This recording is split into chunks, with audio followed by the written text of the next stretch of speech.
ever since 2016, even before that, really, going all the way back to the days of David Cameron, in fact, even before that, this right-wing libertarian faction of the Tory party, and it's really been since 2016, has really risen to power to a point where they have pretty much seemingly control.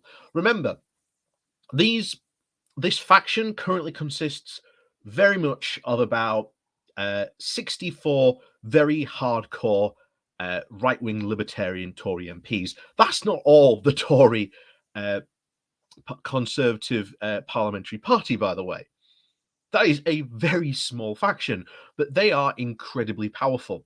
And one of the reasons that they have that is because they're the ones who put Boris Johnson in charge, hence why they have the ear of Boris Johnson so much. But this could be a prime target for Labour. We've talked at length before, and not just at length, continuously, how the Tory party is incredibly factionalized, more so than ever before in its history.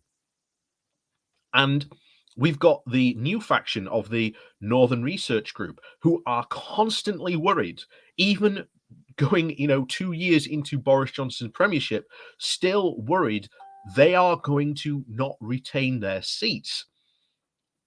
So if Labour can attack this faction, this hard right libertarian faction, for being the true representation of what Labour is, which is not what Labour is, what the Conservatives are, which is completely out of lockstep with the rest of their voter base, by the way, even their new voter base in the Red Wall, even more so. This could help drive the wedge, because that Northern Research Group might suddenly go, let's drive these people out. And thus you would get a Tory civil war. How likely is this to happen? Well, we don't know, but I do agree with John Harris today that this should be Labour's prime target to go after. So before we do jump into that today, please do remember to hit that like, share, and subscribe button. And of course, down below, there are links to my Patreon page and a one-off donation link called Buy Me Coffee, where you can, buy me coffee. And as always, thank you very much to all those people who do support the channel that way. So, like I said, this comes from The Guardian. The new Tory right is fanatical and dangerous, and Labour, and it should be Labour's prime target. The House of Commons rarely hears speeches about what it is to be human, the elements of life that give it meaning, and the sanctity of free will. But last Thursday, an MPs spent over 3 hours considering the measures England should adopt in response to the arrival of the Omicron variant.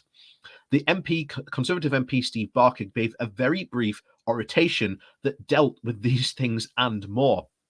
The debate, he said, was not really about modest proposals for mandatory face coverings in most public spaces and 10 days of self-isolation for anyone deemed to have contact with anyone infected with the new variant, even if they didn't know it. MPs were fundamentally contextualizing the kind of nation and civilization that we are creating in the context of this new disease. He expressed concerns about the effects of mask wearing on children and his worries about the possible pingdemic that it might mean for the economy. But the nub of this argument was philosophical. What is the relationship between state and the individual, he asked. Are we to be the empty vessels or mere automaton, things to be managed as if a problem, or are we free spirits with and what want to be a better term, a soul? The latter was the truth, he said. All of us are people who deserve the dignity of choice and the meaning in our lives that comes from taking responsibility. And it is possible that the meaning of our lives comes from little else. Having offered this somewhat very dialed up version of what the human condition, of what you could only wonder might be the meaning of existence by friendship, family, or even community, he then told his colleagues that they were facing a fundamental choice between heading towards heaven and heading towards hell. Some seemed to agree.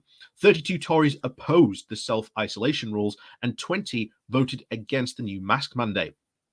There it was again, the vocal element of the Conservative Party that successfully pushed us to the hardest of Brexit, and these days spends a lot of time railing against the measures designed to control the worst effects of the virus. In the wake of the 2016 referendum, faithful to its view of things, It relaunched the European Research Group to push the UK to leave the single market and customs union. Today, some of the most high-profile politicking is done via this very newish COVID recovery group. You might call the same people involved groupies, but they are also members of the Net Zero Scrutiny Group, reported to be overseen by Baker, who thinks that if the government achieves its net carbon target by 2050, people are going to be poorer, they're going to be colder, and they may very well be eating insects for protein. These Tories are often termed libertarians, but such beliefs seem to have their limits. Notwithstanding at least one or two murmurings of concern, they have support of the new crime and policing bill, and it is swinging. It's very very staggering the restrictions on the right to protest. They tend to insist that masks should be a matter of personal choice, but tell us that choice should be not by wearing masks in the Commons chamber. Their politics is essentially emotional, hostile, and towards the state, being used to shape society and the economy, and more about the individual than any notion of the common good. And it's seemingly based on the insistence that people like them should be able to do as they please. There is clearly a very strong influence on the Prime Minister. When leading the likes of the ERG agreed to vote for his withdrawal agreement with the EU and they opened up the path to the 2019 general election, they ensured that he owed them a debt. An exit from the Tory politics of Remainers and Conservative centrists had been another boost, as had the presence of the cabinet of such ideologue allies such as Jacob Rees-Mogg, Priti Patel, Dominic Raab, and regular whispers about Nigel Farage returning to steal Tory votes maintained Barker and his comrades' influence and their laissez-faire outlook, which chimes with one of the very few seats of coherent convictions that Boris Johnson seems to possess. Evident in this habit that claiming that COVID measures are a matter for huge reluctance, and the fact that he's almost seen to take a point of being photographed without a mask. There are also indications that this kind of conservatism might not suit the once loyal Tory people, and even at places quite small as much as its ardents actually think. Recent Tory losses in council elections clustered in the south of England, and the summer's Liberal Democrat win in the Cheltenham Amersham by-election, and even last week's very low turnout and a 10% swing to Labour in the old True Blue Bexley and Sidcup, viewed from a perspective, this new Tory right perhaps has a flaw it shares with the zealots on the left, claiming to speak for the people, but by regularly falling out of step with large swathes of the public.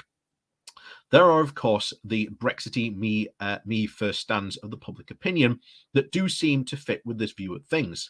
But climate skepticism and opposition to meaningful action now seems to be confined to an increasingly small share of the population. Even at the upper end of the age range, just before the latest COVID rules were introduced, YouGov found that 83% actually supported compulsory mask wearings in shops on public transport. There were millions of people who told that accepting such restrictions was tantamount to a descent into the mortal underworld. They would surely conclude that they were listening to cranks and fanatics. The Conservatives, of course, have a long history of focusing on the more eccentric, out there elements of the Labour Party and making hay a habit and reach its peak at the Jeremy Corbyn years. And now, these days, they reflect in all those caricatures of anything deemed woke. And now, even Keir Starmer's Labour Party seems surprisingly quiet about the Tory right and its ever-increasing influence, rarely pointing out how far its stances are from the public opinion, nor highlighting the hold they seem to have over Johnson. If this were to change, Starmer might actually master something that has eluded him since the start of the pandemic: the ability to cast the Tories failing in moral terms and offering a very contrasting alternative. Think about it this way. The most influential wing of the Conservative Party's famously flimsy ideas of personal choice over our collective well-being. That surely shines on everything from the prevalence among Tory MPs on second jobs and their aversion to face coverings to Johnson's apparently allowing staff to hold parties in Downing Street, in a very defiant of lockdown rules. Such things are not only about arrogance, sloppiness, and ineptitude, but also demonstrate what the recklessness of individualism actually looks like in practice. If Starmer needs an example of the tone he might strike, he could read an old speech by one of his predecessors.